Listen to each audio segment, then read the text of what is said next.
The Thursian Collective first encountered Earth during a routine survey of primitive civilizations in Sector 14 Zeta. The planet showed promising biodiversity, minimal warp interference, and critically, no apparent interstellar infrastructure. In other words, a classic Class 3 developmental zone. Easy pickings. Standard procedure dictated a full cultural and historical study before contact to ensure compliance with intergalactic regulation 442.9b. Thou shalt not spook the locals too hard. The survey team, led by Archivist Vorthil of the Bureau of Anthropological Harmony, prepared for a light educational assignment. A quiet planet, a simple species, some farming, maybe a few quaint tribal conflicts, a pleasant intellectual retreat. What they found was Earth. 2 hours into their data download, Archivist Vorthil blinked his 4 eyes in asynchronous horror. There's more war here than years of history. Impossible, muttered Subarchivist Kellix, thumbing through a timeline that had to scroll sideways to avoid melting the holopad. How can a species discover metallurgy and genocide in the same century? They didn't just discover it, said Vorthil, voice brittle. They industrialized it. By the end of the first Earth week, the survey team had stopped speaking, not out of protest, simply because words had abandoned them. They watched the fall of Rome, only to find out it fell twice. They tracked the Mongol conquests, who apparently conquered so hard they reduced global carbon emissions. They witnessed an entity called Napoleon, who conquered Europe while short, angry, and French. Kellix developed a facial tic. Vorthil began muttering phrases in Latin and French simultaneously, neither of which he had known prior to the study. After the second week, they called in the emergency response team. That's when things went downhill. The emergency team consisted of 7 senior analysts, 2 ethical auditors, and 1 unfortunately enthusiastic liaison named Splarn, who had recently undergone optimism enhancement surgery and was still within his trial period. They arrived with the gentle arrogance of experts who had never been challenged.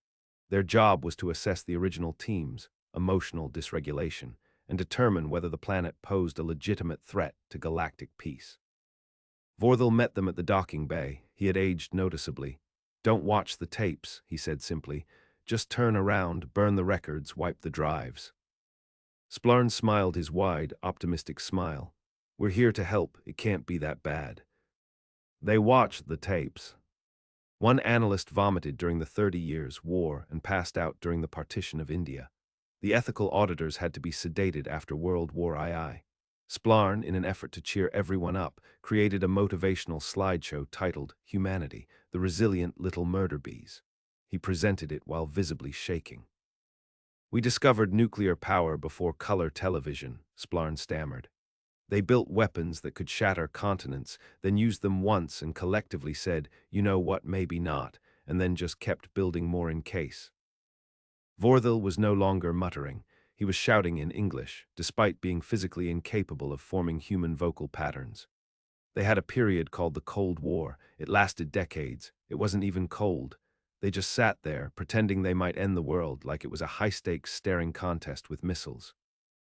One of the ethical auditors tried to file for asylum on a nearby moon. The request was denied on the grounds that galactic law does not recognize psychological terror via secondary cultural osmosis as grounds for sanctuary. The Thursian Collective held an emergency summit. Hundreds of species convened to decide what to do about Earth. Some proposed a quarantine. Others advocated for cultural reassessment. A few wanted to classify humans as a hyperchaotic outlier species and throw the whole planet into the temporal misalignment zone for a century or two. Then they got to the 20th century.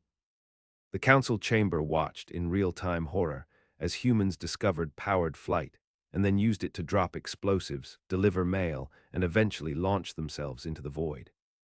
They left the planet after inventing fast food, said High Moderator Tizul, aghast. Their priorities are like a blender full of frogs. They used monkeys for science, someone whispered. And then they stopped, not out of ethics, but because they ran out of monkeys they hadn't already traumatized. They put a car in space, said Vorthil, eyes bloodshot, on purpose. And then came the internet. The chamber fell silent for 12 whole minutes. No one had words, No translation software could parse the sheer quantity of memes, flame wars, misinformation, academic breakthroughs, cat videos, virtual empires, and crowdfunding scams. One linguist tried to map Twitter and died of recursive irony exposure. "What's a Florida man?" asked Splarn weakly, clutching a data tablet that had caught fire. "They broke linear narrative," sobbed Vorthil. "They created an entire genre of literature where the bad ending is expected. They call it grimdark. They like it. They built entertainment machines more powerful than their weather satellites," said one analyst, weeping quietly. Can we delete them?" asked Tizul. "Start over." "They'll just come back," said Splarn, slumped in a chair. "They'd make it back with coconuts and duct tape." The chamber fell into chaos. Factions formed instantly. The erasers, the observers, the quarantine enthusiasts, the resigned, and the cult of Elon. No one knew who started that one, but they were very enthusiastic and poorly informed. Heated arguments exploded over how to classify humanity. One side insisted they were a Type 0 civilization with delusions of grandeur. Another claimed they were post-ironic apex predators who had gamified suffering. A third group simply held up a sign that read, "Help." In the end, no consensus was reached. The council adjourned. No formal action was taken. The only note added to the official Galactic Codex was a single warning entry. "Earth handle with gloves, possibly rabid." Vorthil returned to his ship, eyes hollow. "We opened the Pandora server," he said, "and it auto-played the worst timeline." Splarn nodded. "They built a large hadron collider because they wanted to see what would happen. That's their whole science ethos." "They built a language," Vorthil said slowly, "where sarcasm is grammatically viable. They weaponized irony." As the ship lifted off, Splarn looked down at the blue marble below. "Do you think they'll make it?" Vorthil sighed, "No." He paused, "But that's never stopped them before." The council didn't sleep for 3 galactic cycles, not because they were still debating. By then, most of them had abandoned the chamber, shredded their robes, and taken up therapeutic gardening or started screaming into black holes recreationally. No, the sleeplessness came from what humans had done after the initial analysis. Because by the time the council caught its breath, Earth had already launched a robot into deep space carrying a golden record, a star map to their home, and a curated playlist that included Chuck Berry, Bach, and the sound of a human heartbeat. They sent out a mixtape and a return address, groaned High Moderator Tizul, now 2 shades paler and legally undead from stress. "Do they want to get invaded?" "They once invented a nuclear submarine before inventing waterproof food packaging," said Kellix, who had returned from medical leave just to share the pain. "But what kind of species?" asked Vorthil, voice cracking. "Here's the words Voyager probe and says, 'Let's engrave our entire civilization's vibe on a disc and just chuck it at the stars like a message in a Molotov bottle.'" Then came the socio-political phase. The Thursian data teams, now hardened veterans of historical trauma, delved into humanity's shifting power structures, governance models, and philosophical chaos. What they found was a species that had tried every form of government. They tried kings, then gods as kings, then kings as gods pretending to be humble, then democracy, then mob rule, then dictators pretending to be democrats, then communism, socialism, capitalism, anarcho-syndicalism, cyber-libertarianism, monarchy again, and at one point a political system based entirely around clowns. Literal, red-nosed, big-shoed clowns. It was technically a protest, but the council wasn't in the mood for nuance. "They reinvented tyranny 6 different ways per century," one analyst muttered, eyes darting, "and then voted for it. They created bureaucracies so complicated even they didn't understand how to function," said another. "Entire departments devoted to stamping forms that exist only to authorize more stamping." And somehow, Splarn said with a dazed chuckle, they still kept going. Every time their systems collapsed, they just patched it with duct tape, hope, and national anthems. Meanwhile, humanity kept accelerating. By the 3rd analysis week, Earth had developed quantum computing, gene editing, drone warfare, and a subculture dedicated entirely to pretending they're medieval blacksmiths on the weekend. They called it LARPing. Entire alien species had gone extinct without ever showing this much cultural range. The Ethics Division staged a walkout. The Galactic Psychological Union declared humans non-compliant with known sapient behavior patterns. And the Intergalactic Meme Analysis Division went completely rogue. That last one was a mistake. See, the meme division had picked up traces of something called 4chan. Within hours, every analyst was either crying, laughing hysterically, or attempting to file lawsuits against conceptual entities like the Internet, and this guy Steve who said something unspeakable in 2008 and hasn't been seen since. "We don't know who Steve is," said the meme division director through a broken voice modulator, "but we fear him." The council issued a temporary ban on downloading any unfiltered human content. Too late, the rot had spread. A traitor species called the Blernth accidentally tuned into a live stream of human esports and immediately declared war on their own simulation overlords. A peacekeeping race called the Velxi watched 5 minutes of reality television and instituted mandatory self-reflection retreats. The empirical Zorth Empire, who prided themselves on logic and reason, were exposed to the concept of conspiracy theories and imploded from within. They believed the moon landing was faked, sobbed the Zorth ambassador, and simultaneously that the government has a secret space fleet. Which is it? Which is it? Humanity, for its part, remained largely unaware. Then came the real breaking point, the art phase. One curious subcommittee within the council thought perhaps they were approaching it all wrong. Perhaps human violence was a phase, their political chaos a symptom, not a cause. Perhaps, they reasoned with wild optimism, art would save them. So they opened the vault, they watched movies, read books, listened to music. And that's when things really fell apart. They wrote an opera about a man getting stabbed by a ghost because he didn't avenge his dad fast enough, one analyst whispered. They created a play where everyone dies and it's considered a masterpiece, said another, holding a copy of Hamlet like it had teeth. They have entire genres about forbidden love, doomed ships, dystopian futures, sentient AI rebellions, and love triangles involving vampires. They made an entire film franchise about people stealing cars, muttered Vorthil, who hadn't stopped chain-chewing calming minerals. And the theme evolved into family and space warfare. The same guy drove a car in orbit. They made a movie where a guy punches aliens with an exosuit powered by snark and trauma, said Splarn, voice reverent.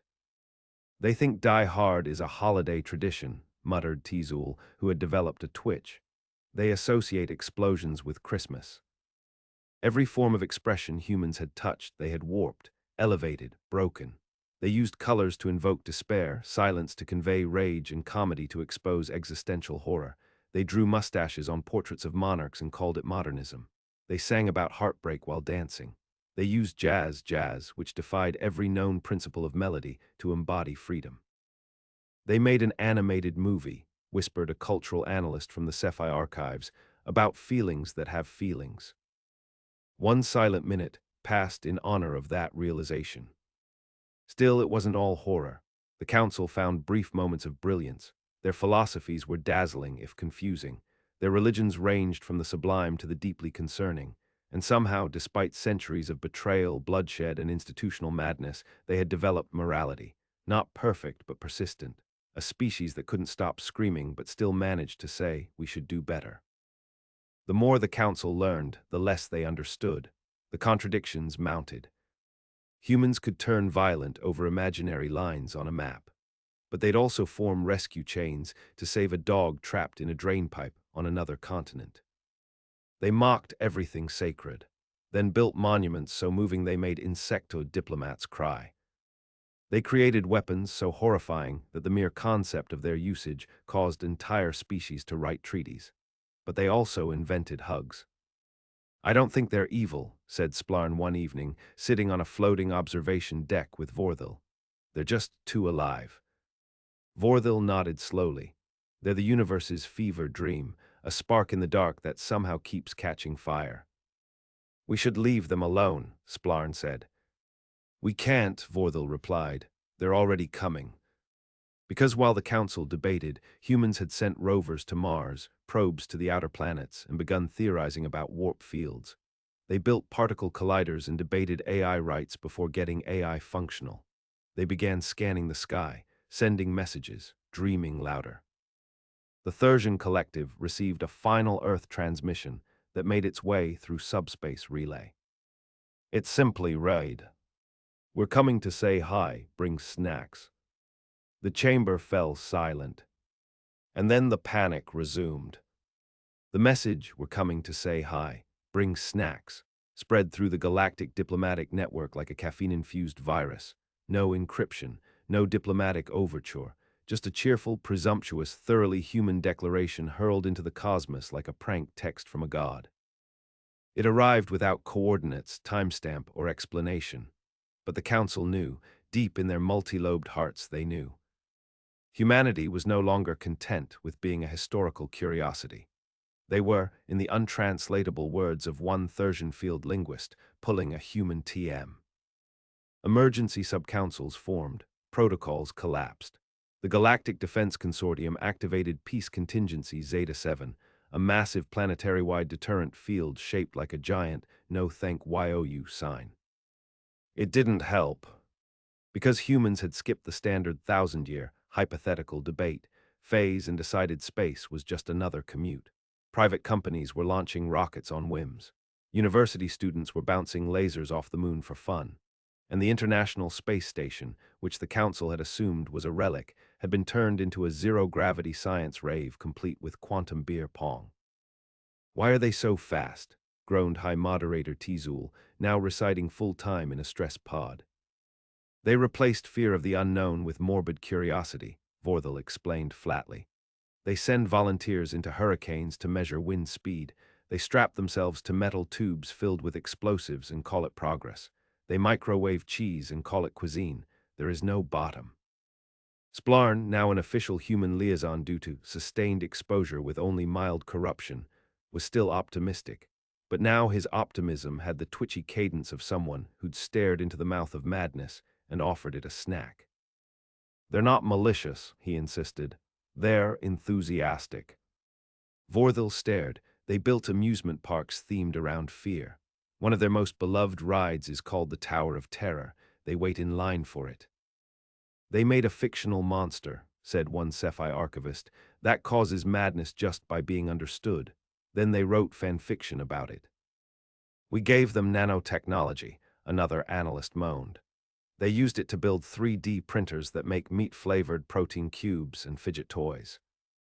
The final straw came when human scientists received a faint radio pulse from a deep space anomaly, realized it might be an alien signal, and immediately tried to reply with the entirety of Wikipedia, the Fibonacci sequence, a JPEG of a cat wearing sunglasses, and a handwritten message that read, "Y'all up." The Council took a vote. It failed to pass. Not because they disagreed, but because half the chamber had started chanting, "Nope," and the other half was too busy trying to translate TikTok. In desperation, the diplomatic corps activated Project First Contact Preemptive Interface Protocol, codename "Oh Please No." They selected a location, Gliese 581c, a safe distance from Earth but close enough to intercept future human probes. They built a fake planet, installed a synthetic ecosystem, populated it with carefully chosen cultural ambassadors trained in emotional neutrality and reinforced patience. It was, by far, the most elaborate trap ever devised with the primary purpose of stalling a conversation. The planet was given a name in human-friendly syllables, Hail 9. The idea was simple. When the humans arrived, they would be met by a dazzling alien welcome committee designed to overload their curiosity and keep them distracted for at least a century. It did not go to plan. The first human ship to arrive wasn't a diplomatic cruiser or scientific vessel. It was a retrofitted mining barge nicknamed the Gravy Boat. It was held together with plasma tape, ambition, and whatever had been on sale at the orbital scrapyard. The crew consisted of 4 sleep-deprived engineers, 1 experimental AI named Toaster, and a cat named Admiral Fuzzy.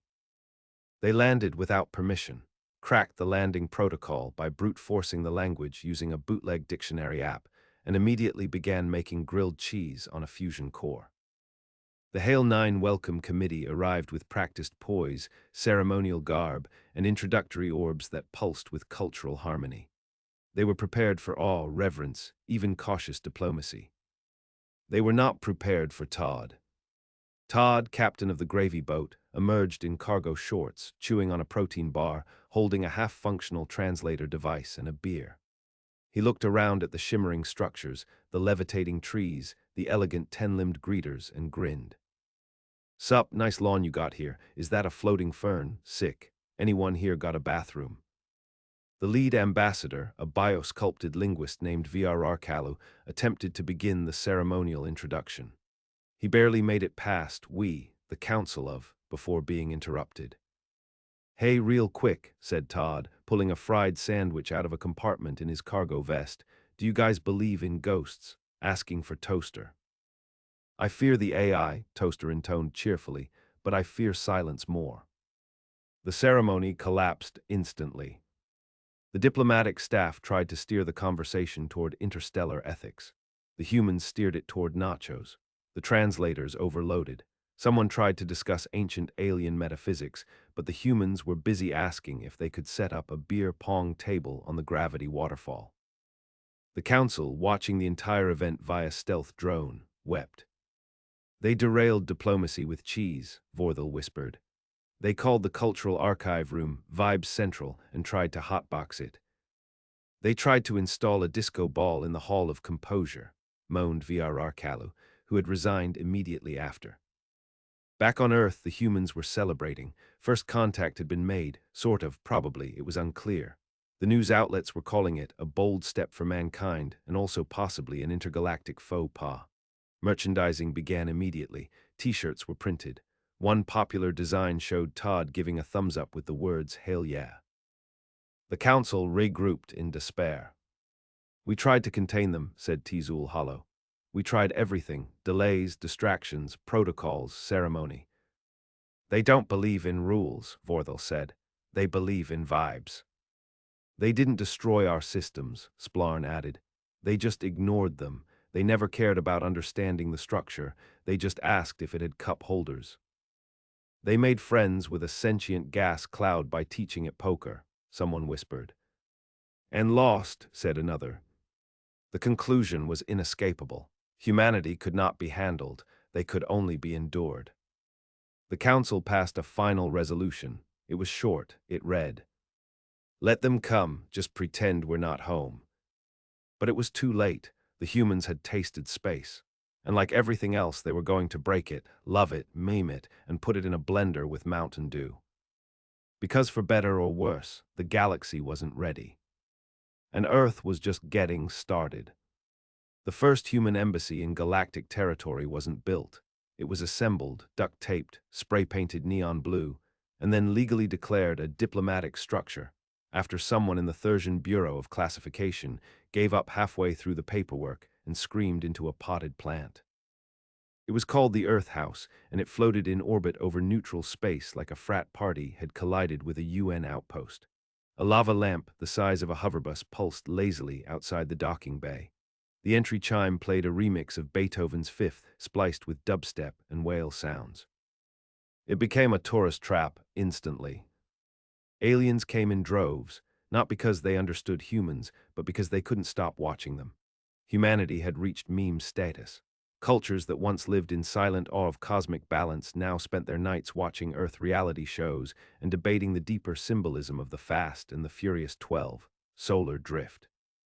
One particular species, the Z-Lanctal, a race of crystalline data beings, declared the entire Florida region a level 5 quantum paradox after watching a single news segment. They freed an alligator using fireworks while dressed as Santa. In June, for a YouTube channel, their ambassador twitched. How do we fight that kind of energy? But the real problem wasn't the cultural invasion. It was the spread. Humans, true to form, didn't stop with just being seen. They brought influence. Intergalactic black markets started filling with human tech hacks, snack exports, and forbidden music files labeled old Earth bangers. Alien teens wore shirts with incomprehensible slogans like "Hot dog water isn't real unless you believe." One species rewrote their entire mating ritual after binge-watching 3 seasons of The Bachelor. And then, without warning, humanity did what no species in Council history had ever attempted. They invited everyone to Earth. Official Galactic Diplomacy Day TM was declared with no approval, no precedent, and an RSVP list attached to a pizza-themed flyer. It was transmitted across every known frequency, accompanied by a surprisingly catchy jingle featuring cowbell, theremin, and someone shouting "Space Party" every 8 beats. The invitation read, "Hey Galaxy, come visit Earth. We've got oxygen, weird dogs, and emotional issues. First rounds on us." The council panicked. "Are they hosting the Galaxy?" asked Tizul, now heavily reliant on anti-anxiety spores. "We can't let anyone go," Vorthil snapped. "Their weather is unpredictable, their politicians are unstable, their cheese habits are unnatural, and they've just legalized space scooters." But aliens came anyway. They arrived in orbital waves, descending over major cities, guided only by confusing human traffic signals and the smell of questionable street food. It was a diplomatic invasion with the energy of a street carnival run by sentient raccoons. Earth's response, a welcome concert on the moon featuring a bagpipe metal fusion band called Shrieking Vacuum and a comedian who exclusively made puns about antimatter. Both acts received standing ovations, mostly because the gravity was low and falling over counted as participation. Alien dignitaries were taken on chaotic cultural tour, run by local guides who had never read a script in their lives and believed history was best conveyed through interpretive dance, bootleg documentaries, and that one time my cousin Dave met a ghost at the DMV. One ambassador from the TRZZ collective accidentally joined a bachelor party in Las Vegas and came back married to an inflatable flamingo named Brenda. When questioned, he simply said, "I have felt things I cannot express in binary." Another diplomatic party accidentally joined a regional food competition called Death Chili Gauntlet. Half of them developed religion, the other half joined the staff. The council sent emergency monitors. Their job was to document the inevitable collapse, but what they found was worse. The aliens were having fun. They laughed, they ate fried things, they told stories, they asked questions no one had asked in millennia, like what's a roller coaster, and is karaoke supposed to hurt this much?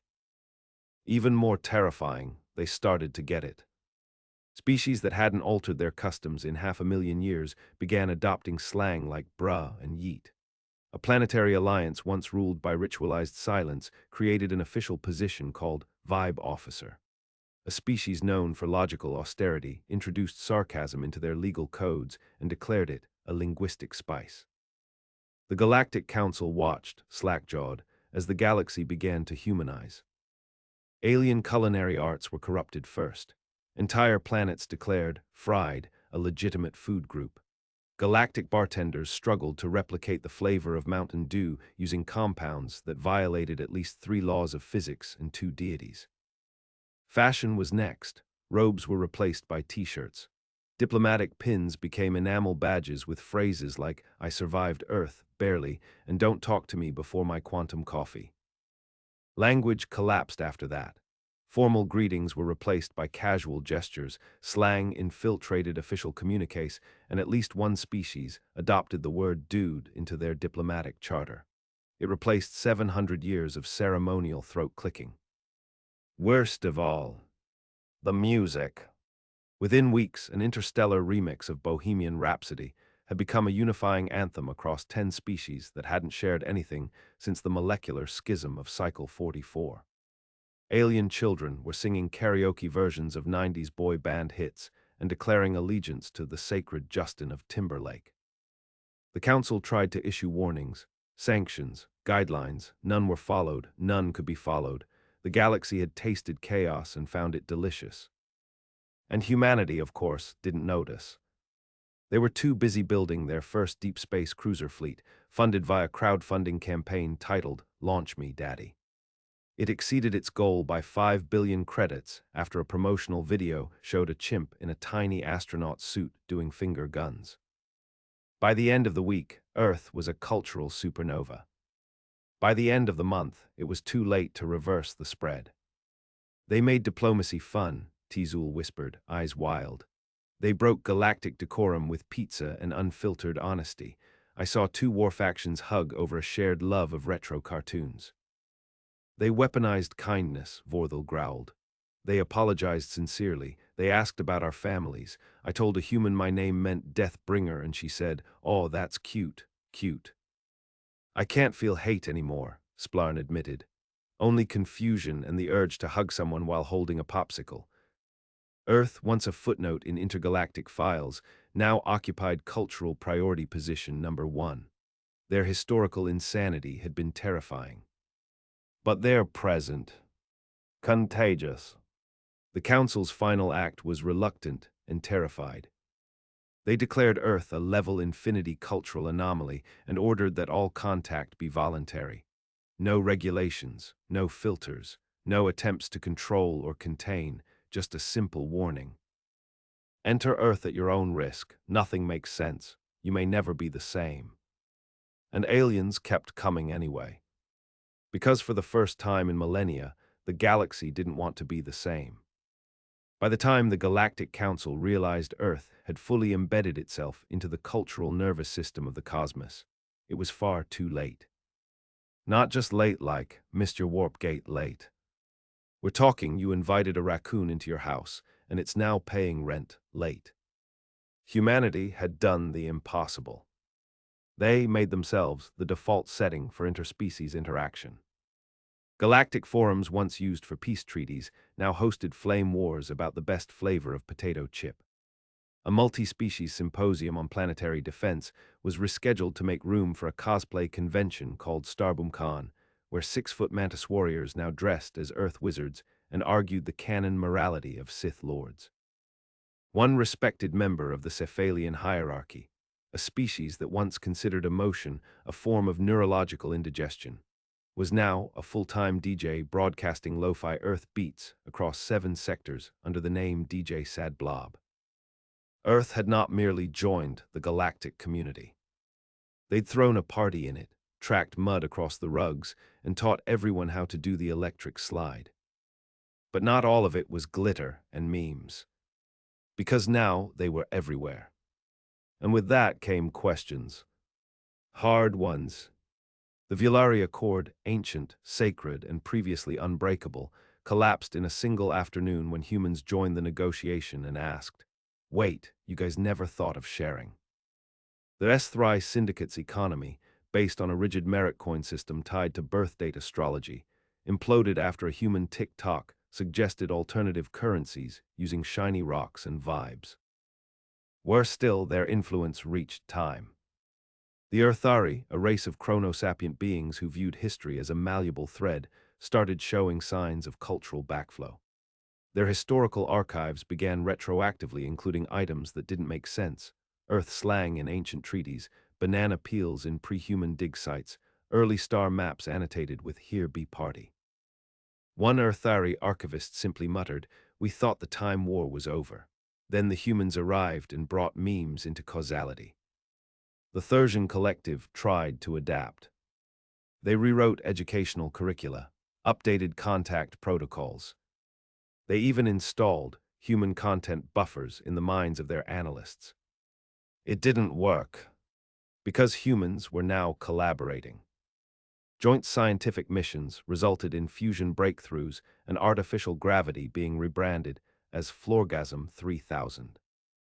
Cultural exchange programs resulted in a Cephalian opera being rewritten into a Broadway musical called My Tentacle, My Love.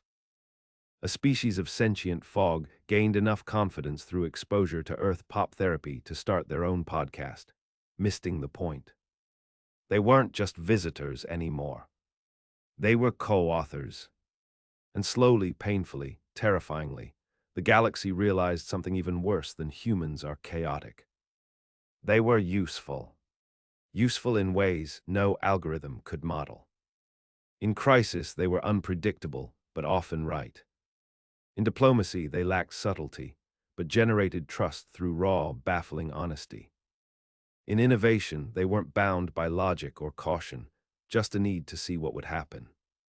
They turned trial and error into a weaponized design philosophy. And so, they were invited to the core worlds. The great spire of Alernix, once home to solemn declarations and stone-blooded ritual, now had vending machines and a karaoke room labeled Diplomatic Decompression Zone. The humans installed it during a tense negotiation that almost became a war. It worked. The two rival factions bonded over off-key duets and a mutual inability to process the lyrics to total eclipse of the heart. "Do they have any idea what they're doing?"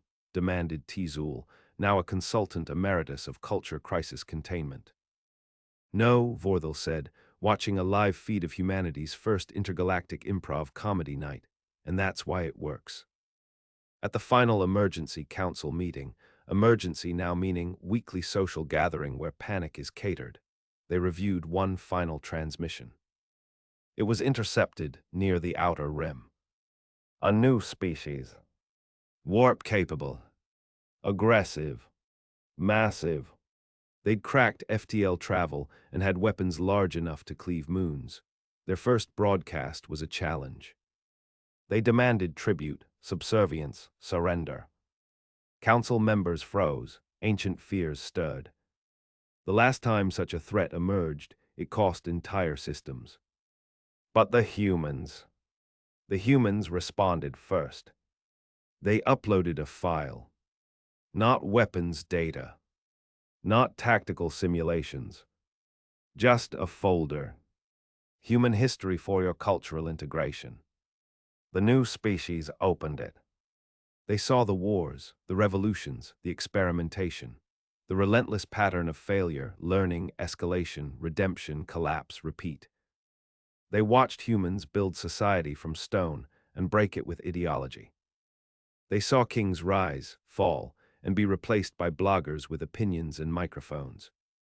They saw fire, steel, machine, code, the cold, the radiation, the wild, feral hunger to keep going anyway. The file was set to autoplay.